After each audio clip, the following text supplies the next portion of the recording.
حضرت نے آیت کریمہ میں بات کی وَأَمَّا بِنِعْمَتِ رَبِّكَ فَحَدِّثْ کہ اور اپنی رب کی نعمت کا چرچا کرو، اپنے رب کی نعمت کا چرچا کرو، خوب ذکر کرو، رو مت بھی کھانے کو نہیں ہے، رو مت پانی پینے کو نہیں ہے، رو مت بھی چائے پینے کو بھی پیسہ نہیں ہے۔ اللہ نے نعمت دی ہے تو اللہ کو یہ پسند ہے کہ رو نہ بلکہ اللہ کی نعمت کو بیان کر کے اس کا خوب چرچا کرو، یہ اللہ کو پسند ہے۔ اب نعمت کا چرچا کرنا اس کا آرڈر اللہ نے دیا ہے، اور چرچا ہی کو شکر بھی کہتے ہیں۔ رب کی نعمت کو بیان کرنا ایک طرح کا شکر ہے، اور شکر کے بارے میں اللہ فرماتا ہے لئن شکرتم لازیدنکم، اگر تم شکر کرو گے تو اور بڑھا کے دوں گا، اور اگر نہیں بیان کرو گے، گھٹاؤ گے، بتاؤ گے نہیں بس کچھ نہیں ہے، کچھ نہیں ہے، کچھ نہیں ہے، لئن کفرتم ان عذابی لشدید، تو اگر کفران نعمت کرو گے، نعمت کا شکر نہیں کرو گے تو میرا عذاب بڑا سخت ہے۔ شکر کرو گے تو بڑھا کے دوں گا، اور کفران نعمت کرو گے تو عذاب نازل کر دوں گا، جو ہے وہ بھی چھین لوں گا اور الٹا عذاب کروں گا۔ یہ اللہ پاک ارشاد فرماتا ہے۔ اب دیکھیے کہ رب کی نعمت کا چرچا کون کر رہا ہے۔ اچھا یہ بات اگر کلیئر ہو جائے کہ حضور اللہ کی نعمت ہے تو سارے لفظ دفن ہو جائے۔ یہ بھی آپ ہماری عادت وہی ہے، چٹ منگنی پٹ دیا ترنت ہی لو۔ یہ بات اللہ کا حکم ہے، حدیث بھی نہیں ہے کہ ضعیف ہے۔ وَأَمَّا بِنِعْمَتِ رَبِّكَ فَحَدِّثْ، مولوی صاحب نے کچھ پڑھاؤ یا نہ پڑھاؤ، کم سے کم اماں پارا تو ضرور پڑھا ہوگا، یہ اماں پارا میں ہے۔ وَأَمَّا بِنِعْمَتِ رَبِّكَ فَحَدِّثْ، اور اپنے رب کی نعمت کا خوب چرچا کرو۔ اب دیکھنا ہے کہ نعمت ہے حضور یا نہیں ہے، تو کوئی مفتی ہو یا نہ ہو، عالم ہو یا نہ ہو، فاضل ہو یا نہ ہو، سب جانتے ہیں کہ حضور نعمت ہی نہیں، نعمت عظمیٰ ہے خدا کی۔ مگر یہ کہتے ہیں بالکل صراحت کے ساتھ دکھا دو، ہم کو دکھے کہ ہاں حضور اللہ کی نعمت ہے۔ اگر یہی شوق ہے تو یہ شوق بھی ہم پورا کرنے کے لیے تیار ہیں۔ اللہ پاک ارشاد فرماتا ہے الذین بدلوا نعمت اللہ کفرا، وہ لوگ جنہوں نے اللہ کی نعمت کو کفر سے یعنی ناشکری سے بدل دیا۔ اب سید المفسرین، تمام مفسرین کے سردار حضرت عبداللہ ابن عباس رضی اللہ تعالیٰ عنہ بیان فرماتے ہیں بدلوا، انہوں نے نعمت کو بدل دیا تو بدلنے والے ہم کفار قریش، وہ قریش کے کفار ہیں جنہوں نے اللہ کی نعمت کو بدل دیا۔ اور اللہ کی نعمت کیا ہے؟ ہوا محمد الرسول اللہ، اللہ کی نعمت سے مراد حضور ہے کہ انہوں نے حضور کی قیمت نہیں جانی اور حضور کو نہیں پہچانا۔ تو یہاں صراحتاً اللہ پاک نے اپنے حبیب کو اپنی نعمت قرار دیا، اور دوسری جگہ اللہ نے ارشاد فرمایا میری نعمت کا خوب چرچا کیا کرو، تو پتا چلا کہ حضور اللہ کی نعمت ہی نہیں بلکہ نعمت عظمیٰ ہے، اور قرآن نے بتا دیا، حدیث نے بتا دیا، تفسیر نے بتا دیا۔ تو جب اللہ کی نعمت کا خوب چرچا کیا جائے گا تو بار بار اس کا ذکر کیا جائے گا، اس کے خوشی کا ذکر کیا جائے گا، اس کی آمد کا ذکر کیا جائے گا، ملنے کا ذکر کیا جائے گا۔ اور رب کی نعمت کا چرچا کیسے ہوتا ہے؟ اگر اللہ پاک نے آپ کو اولاد عطا فرمائی تو آپ کہتے ہیں اللہ پاک نے مجھے اولاد عطا فرمائی، یعنی اولاد آئی، اولاد پیدا ہوئی نا، اولاد پیدا ہوئی۔ جب وہ نعمت آئی تو نعمت کی پیدائش آپ بیان کرتے ہیں، نعمت کا وجود بیان کرتے ہیں کہ یہ نعمت مجھے ملی، اس نعمت کا وجود ہوا، اس نعمت کا وقوع ہوا۔ مثال کے طور پر اللہ نے آپ کو عالم بنایا تو آپ کہتے ہیں اللہ کا شکر ہے کہ اللہ پاک نے مجھے عالم بنایا۔ مطلب یہ ہے کہ علم تھا نہیں، آیا، پہلے نہیں تھا بعد میں واقع ہوا، پہلے نہیں تھا بعد میں اس کا اثبات ہوا، پہلے نہیں تھا بعد میں موجود ہوا۔ تو آپ اب علم کی نعمت جب بیان کریں گے تو یہ کہیں گے کہ میں عالم نہیں تھا، میں کچھ بھی نہیں تھا، مگر اللہ نے علم عطا فرمایا، علم آیا۔ جب حضور اللہ کی نعمت ہے تو حضور کی نعمت، اللہ کی نعمت کا شکر صحیح طور پر تبھی ہوگا جب حضور کی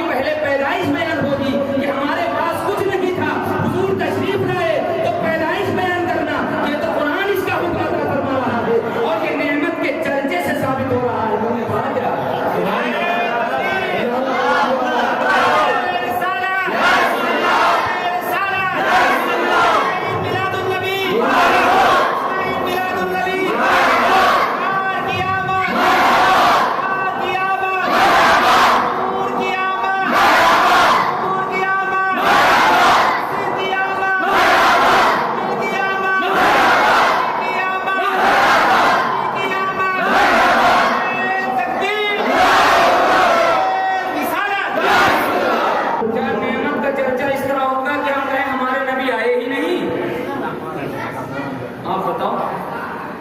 ارے ہم تو کہتے ہیں سبحان اللہ. مبارک ہو شہید ہر کوئی صلاح تشریف لے.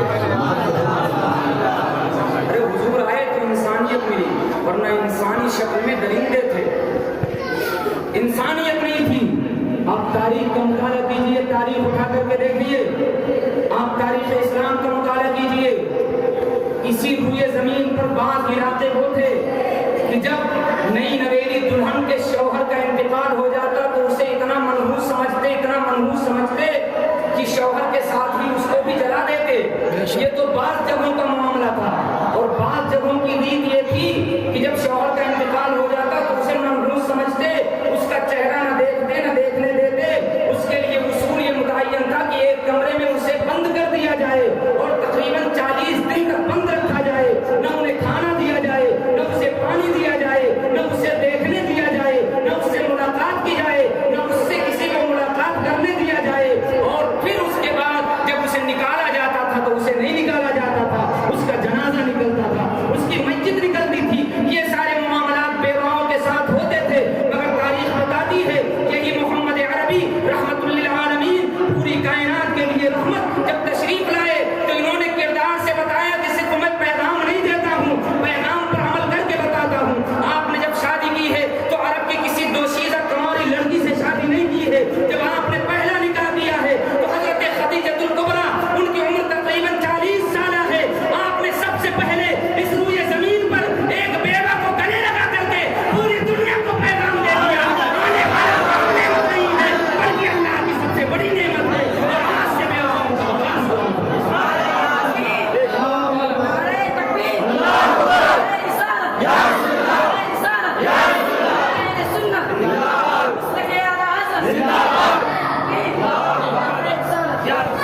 بتاؤ, جب ہم یہ کہیں گے تو حضور آئے ہی نہیں, حضور کے میلاد کا ذکر ہی نہیں کریں گے, تو بتاؤ حضور سب سے بڑی نعمت ہے. اور یہ وہ نعمت ہے حضور, اس نعمت پر خدا کو بھی فخر ہے. مطلب کہ آدمی کو ہر اپنے پروڈکٹ پر فخر نہیں ہوتا, مگر جو اس کی نظر میں سب سے زیادہ عام ہوتا ہے اس پر اسے فخر ہوتا ہے. اس پر اسے, مثال کے طور پر آپ کاریگر ہیں, مٹھائی بناتے ہیں, فور ایگزامپل ہم مٹھائی بناتے ہیں, آپ کا کام ہی یہ, آپ کا کاروبار ہے. ہمارے جیسا کوئی اگر لڈو بنانے جائے تو پھولے نہیں سمائے گا, مگر آپ کاریگر ہیں تو آپ دن بھر میں ہزاروں لڈو بناتے ہیں, آپ کو اس پر کوئی فخر نہیں ہے. آپ دن بھر میں ہزاروں برفیاں بناتے ہیں, آپ کاریگر ہیں, آپ کو کوئی فخر نہیں ہے. آپ دن بھر میں ہزاروں چھینے بناتے ہیں, آپ کو اس پر کوئی فخر نہیں ہے کیونکہ آپ کاریگر ہیں اور آپ کا پروڈکٹ ہے, آپ کو اس پر فخر نہیں ہے.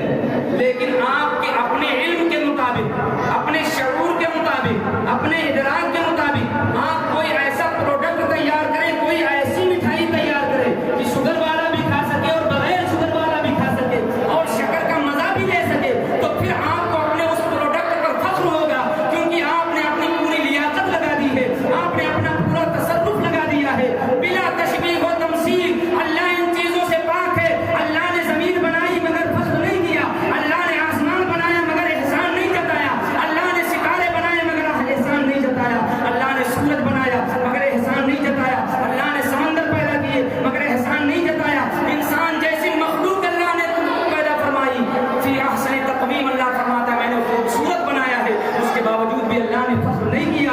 لیکن جب اپنے نبی کو بنایا, جب اپنے نبی کے حسن کو بنایا, جب اپنے نبی کو مبعوث فرمایا, جب اپنے نبی کو کمال عطا فرمایا, جب اپنے نبی کو خیر کثیر عطا فرمایا, جب جنت میں نہر کوثر عطا فرمائی, تو اللہ فرماتا ہے لقد من اللہ علی المؤمنین اذ بعث فیہم رسولا من انفسہم. ہاں, اللہ نے بہت ساری نعمتیں دی ہیں مگر اللہ کسی پر احسان نہیں جتاتا, مگر خود محمد کی پیدائش پر خدا کو ناز ہے. اور یہ وہ پروڈکٹ ہے, خدا کا وہ شاہکار ہے کہ خدا کو خود اس پر ناز ہے.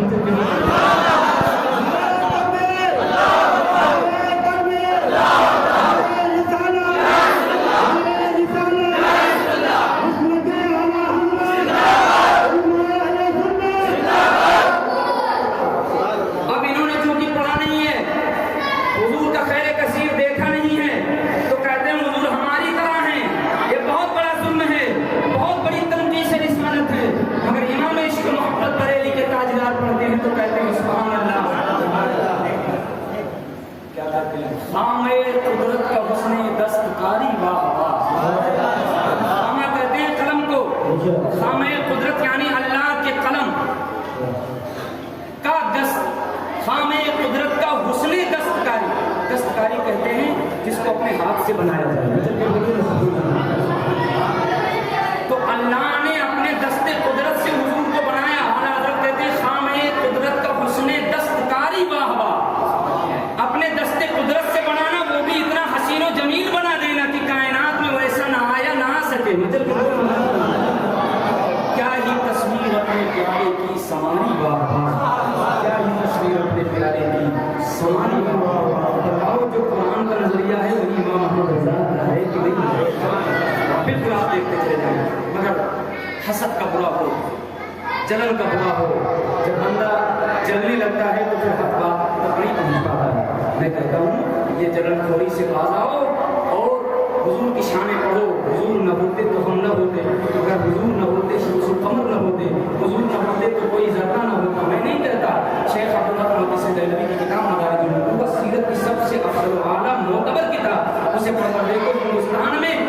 ہندوستان کی سرزمین پر سب سے پہلے سیرت کی کتاب یہی مدارج النبوہ لکھی گئی ہے. اور اس وقت فارسی زبان تھی تو فارسی میں یہ کتاب ہے، اوریجنل کتاب فارسی میں ہے. اور اس میں پتہ ہے حضرت شیخ عبدالحق محدث دہلوی کیا لکھتے ہیں؟ سبحان اللہ. اگر آپ کہیں تو ان کا فارسی جملہ بھی میں آپ کو سمجھ ہم لوگ سب پڑھتے ہیں. اللہ کا شکر ہے. ان کی طرف پکنک تو مناتے نہیں ہیں، پڑھائی کرتے ہیں، محنت کرتے ہیں، تب جا کر کے حضور کا عشق ملتا ہے. جب فرماتے ہیں بدا کے وہ صلی اللہ علیہ وسلم اصل آدم و عالم است. آپ جان لیں کہ حضور سرور کائنات صلی اللہ علیہ وسلم عالم کی بھی اصل ہیں، آدم کی بھی اصل ہیں. یعنی وہ نہ ہوتے تو آدم بھی نہ ہوتے، اور وہ نہ ہوتے تو عالم بھی نہ ہوتا. یہ حدیث ہے جو شیخ عبدالحق دہلوی نے بیان فرمائی ہے. ایک دوسری روایت ہے سبحان اللہ مدارج النبوہ کی روایت، میں عربی میں پیش کرتا ہوں. یہ تو فارسی کا ایک جملہ میں نے پیش کر دیا کہ ان کو جب بھی شوق ہو، جس زبان میں شوق ہو، تو اللہ کا شکر ہے کہ علماء اہل سنت حاضر ہیں اس زبان میں، ان کا خیر مقدم کر دیں گے. درود شریف پڑھو سب لوگ. حدیث قدسی اللہ پاک ارشاد فرماتا ہے ما خلقت الدنیا واہلها الا لنعرفهم کرامتک ومنزلتک عندی. میں نے دنیا اور دنیا والوں کو، پوری کائنات کو اور پوری کائنات والوں کو اسی لیے پیدا کیا لنعرفهم کرامتک ومنزلتک عندی، تاکہ انہیں بتاؤں کہ میرے حبیب تمہاری کرامت، تمہاری شرافت، تمہاری بزرگی ہمارے نزدیک کیا ہے، اور انہیں بتا دوں کہ میرا محبوب کتنی شان والا ہے. اللہ نے کائنات کی پیدائش کا یہ مقصد بیان کیا کہ ہم نے ان کو اسی لیے بنایا ہے تاکہ آپ کی شان بتا دوں. کرامتک و منزلتک عندی، میں نہیں کہتا. حدیث قدسی اللہ ارشاد فرماتا ہے. اب بتائیے کہ حضور کی یہ شان چمکتی ہے. سبحان اللہ. اچھا میں نے کہا کہ حضور کو اللہ نے خیر کثیر عطا فرمایا ہے. کیا آپ اجازت دیں گے کہ 2-3 روایتیں میں پیش کروں؟ اللہ نے جو کچھ بھی عطا کیا وہ کم نہیں عطا کیا، زیادہ عطا کیا، اور اتنا عطا کیا کہ انسان کا کیلکولیٹر شمار نہ کر سکے. اب دیکھو حضرت انس بن مالک رضی اللہ تعالیٰ عنہ الخصائص الکبریٰ میں امام جلال الدین سیوطی نے اس روایت کو بیان کیا، اور علامہ پیر کرم شاہ ازہری رحمۃ اللہ علیہ نے اس کو جو ہے اپنی کتاب ضیاء النبی سیرت کی انہوں نے ایک عظیم کتاب لکھی ہے، اور اس کتاب پر انہیں ایوارڈ بھی ملا ہے. جبکہ بولو دنیائے تاریخ میں اور دنیائے سیرت میں انہوں نے ایک عظیم کارنامہ انجام دیا ہے کہ جدید و قدیم ہر قسم کی سیرت کی کتابوں کو اکٹھا کر کے انہوں نے کئی جلدوں میں 7-8 جلدوں میں حضور کی سیرت پر کتاب تفسیر سیرت ضیاء النبی لکھی ہے. جب اس میں بھی اس روایت کو بیان کرتے ہیں. یہ روایت بخاری مسلم اور حدیث کی بہت ساری کتاب میں موجود ہے. اب وہ روایت سنیے، درود شریف پڑھیے، پھر میں وہ روایت سنوں.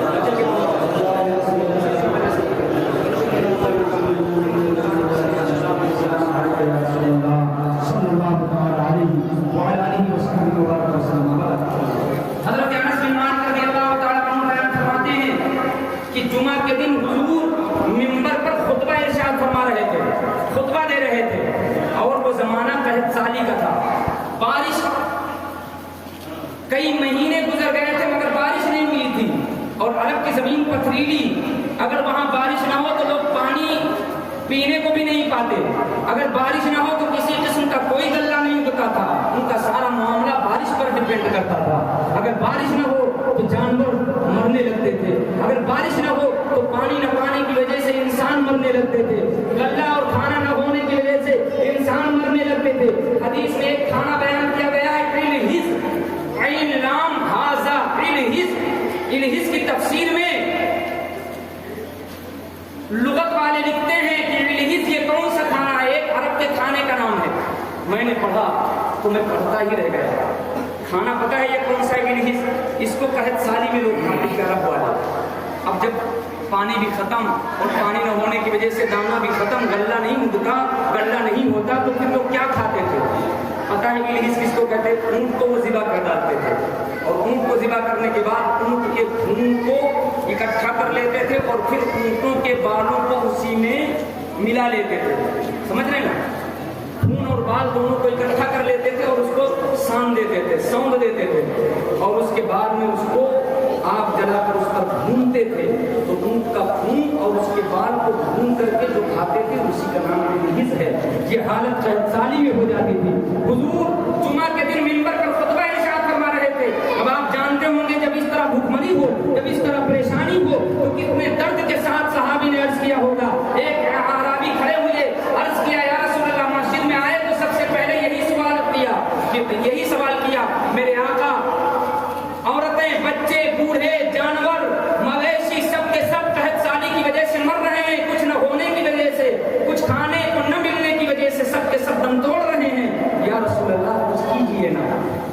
اچھا وہ جو آئے ہیں وہ صحابی ہیں، کون ہیں وہ لوگ؟ اگر صحابی نے قرآن نہیں پڑھا، ان کو نہیں پتا ہے کہ اللہ سب کچھ کرتا ہے، بارش تو وہی برساتا ہے، خود وہ فرماتا ہے وَأَنزَلْنَا مِنَ الْمُعْصِرَاتِ مَاءً ثَجَّاجًا، اور ہم یہ کہ آسمان سے موسلادھار بارش نازل فرماتے ہیں۔ کون نازل فرماتا ہے؟ بولو سب لوگ، اللہ۔ سب لوگ ایک بار کہو، اللہ۔ اور نازل فرمانے کے بعد کیا کرتا ہے؟ لِنُخْرِجَ بِهِ حَبًّا وَنَبَاتًا، تاکہ بارش کے پانی سے میں غلہ بھی اگاؤں اور غلے کے ساتھ اناج بھی اگاؤں، پودے بھی اگاؤں اور اناج بھی اگاؤں۔ وَجَنَّاتٍ أَلْفَافًا، اور خوبصورت باغات اگاؤں۔ کس سے اگاؤں؟ بارش کے پانی سے اگاؤں۔ تو بارش برسانا خدا کا کام ہے۔ کس کا کام ہوگا؟ خدا کا کام ہے۔ تو اللہ کی بارگاہ میں وہ صحابی رسول حضور کی گود میں تعلیم حاصل کی ہے، حضور سے پڑھا ہے۔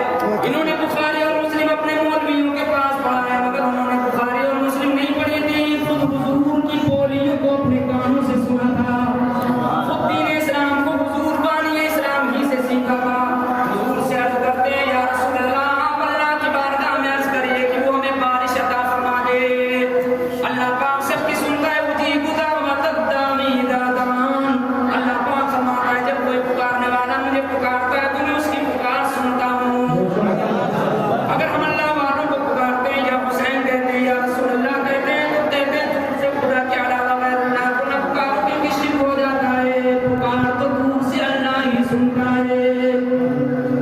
تو اللہ کو فرماتا ہے دور سے پکارو یا قریب سے پکارو، ہر پکارنے والے کی پکار میں سنتا ہوں۔ تو جب ہر پکارنے والے کی پکار اللہ سنتا ہے تو صحابی کو حضور سے رب کو پکاروانے کی ضرورت کیا ہے؟ خود ہی پکار لیتے اور پکار کر کہتے میرے مالک تو علام الغیوب ہے، تجھ سے کوئی چیز پوشیدہ نہیں ہے۔ مسلمان کلمہ پڑھنے والے بغیر دانہ پانی کے مر رہے ہیں، میرے مالک بارش نازل فرما دے، میرے پروردگار مجھے بارش عطا فرما دے۔ رب کی بارگاہ میں وہ عرض کر سکتے تھے اور عرض کرنا بھی چاہیے، مگر حضور موجود ہیں تو حضور سے کہتے ہیں یا رسول اللہ کرم کیجیے۔ پتہ چلا جب تک اپنے میں بڑا موجود ہو تو خدا سنتا سب کی ہے، مگر بڑوں سے دعا کرانی چاہیے، کیونکہ جتنی کرامت والا ہوتا ہے اتنی ہی تیزی کے ساتھ اس کی دعا بھی قبول ہوتی ہے۔ صرف مجھے کے بولیں نا سبحان اللہ۔ تو اب صحابی رسول نے بجائے خدا کے پکارنے کے رسول اللہ کو پکارا اور ممبر پر پکارا، مسجد نبوی کے ممبر پہ پکارا اور پکار کر عرض کیا یا رسول اللہ آپ دعا فرمائیے کہ اللہ پاک بارش عطا فرما دے۔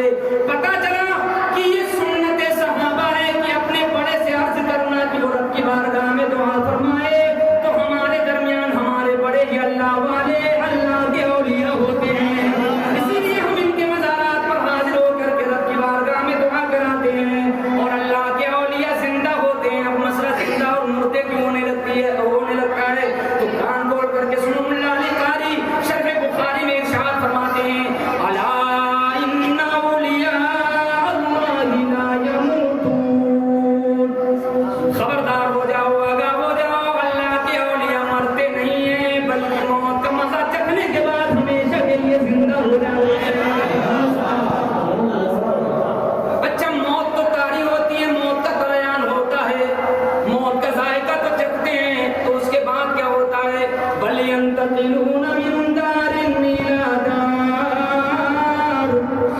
ایک مکان سے دوسرے مکان میں منتقل ہو جاتے ہیں. ایک عالم سے دوسرے عالم میں چلے جانے کا مطلب یہ نہیں ہوتا کہ وہ مر جاتا ہے. آپ باہر تھے ایک مکان میں تھے, دوسرے مکان میں یہاں اندر چلے آئے تو کیا مطلب سب مردہ ہو گئے؟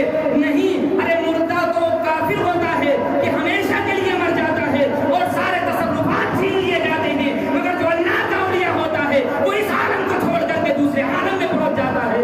اور شیخ عبدالحق محدث دہلوی کہتے ہیں روح را قرب و بود مکانی یکساں, روح کے لیے قرب و بود مکانی نزدیک اور دور یہ سب یکساں ہوتا ہے. اور جو اللہ کا ولی ہوتا ہے اللہ اسے چھوڑ دیتا ہے, جہاں چاہے وہاں جائے اور جس کی چاہے اس کی امداد فرمایا کرے.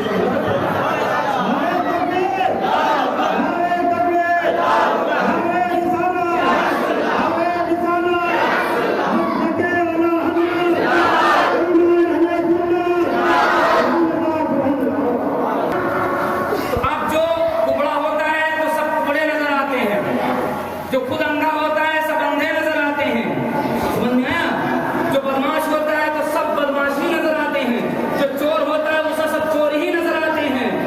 تو یہ مر جاتے ہیں اور یہ مردہ ہیں, اس جہان میں بھی اور اس جہان میں بھی مردہ ہیں, دونوں جہان میں مردہ ہیں. تو ان کو سب مردے نظر آتے ہیں, مگر ہم اہل سنت و جماعت سبحان اللہ ہمارے دل زندہ ہے اور اصل زندگی دل کی ہوتی ہے. تو ہمارے دل حضور کی محبت سے زندہ ہے, اس لیے ہر نبی زندہ نظر آتا ہے. اللہ کا ولی نظر کی ہے تو پھر نظریں بدلتی ہیں, نظارے بدل جاتے ہیں. ہم کیا کریں گے؟ لاٹھی تو نہیں لے سکتے, بس اتنا کہیں گے کہ تم مردہ ہو تو تمہیں مردہ نظر آتا ہے. اور اللہ نے فرمایا انک لا تسمع الموتى ولا تسمع الصم الدعاء. اے محبوب بے شک آپ مردوں کو نہیں سنا سکتے. لا تسمع الموتى, آپ میت کی جمع ہے موتا, یعنی آپ مردوں کو لا تسمع نہیں سنا سکتے. ولا تسمع الصم الدعاء, اور جو بہرا ہو اس کو نہیں سنا سکتے. جو بہرا ہے اس کو نہیں سنا سکتے. اب اس آیت کا شان نزول دیکھیں تو حضور کو اللہ نے خطاب کر کے فرمایا کہ ابو جہل کو چاہے جتنا سناؤ گے مگر وہ مردہ ہے, نہیں سنے گا. ابو لہب کو چاہے جتنا سناؤ گے وہ نہیں سنے گا. اور سلمان فارس میں رہ کر کے بغیر سنائے سن لیں گے, اور بغیر پیغام دیے خود تلاش کرتے ہوئے آ جائیں گے. بلال حبش سے آ جائیں گے اور پھر ان پر ظلم و ستم بھی کیا جائے گا جب بھی وہ تمہاری بات سنیں گے. بچل کے بولو. اب یہاں موتا سے کیا مراد ہے؟ ابو لہب مر نہیں گیا تھا, ابو جہل مر نہیں گیا تھا, عتبہ اور شیبہ مر نہیں گئے تھے. اگر مر گئے ہوتے تو پھر یہ راہوں میں کانٹے کیسے بچھاتے؟ اگر یہ مر گئے ہوتے تو ظلم کیسے کرتے؟ اگر مر گئے ہوتے تو حضور کی گردن پر اوجھلی کیسے ڈال دیتے؟ یہ مرے نہیں تھے, مگر قرآن کہتا ہے حبیب آپ ان مردوں کو نہیں سنا سکتے. تو مفسرین بیان فرماتے ہیں کہ زندگی صرف کھانے پینے کا نام نہیں ہے, کیونکہ ابو جہل کا دل اتنا مردہ ہو گیا کہ حبیب خدا کی بات قبول نہیں کر پاتا, اس لیے اسے مردہ کہا گیا. تو حقیقت میں مردہ وہ ہوتا ہے جس کے قبولیت کے کان مر چکے ہو, جس کے قبولیت کا دل مر چکا ہو. اے وہابیو تمہارے قبولیت کا کان بھی مر چکا, قبولیت کا دل بھی مر چکا. تم مردہ ہو, تمہارا سارا خاندان مردہ ہے. ہم سنی زندہ ہے, ہمارا نبی بھی زندہ ہے.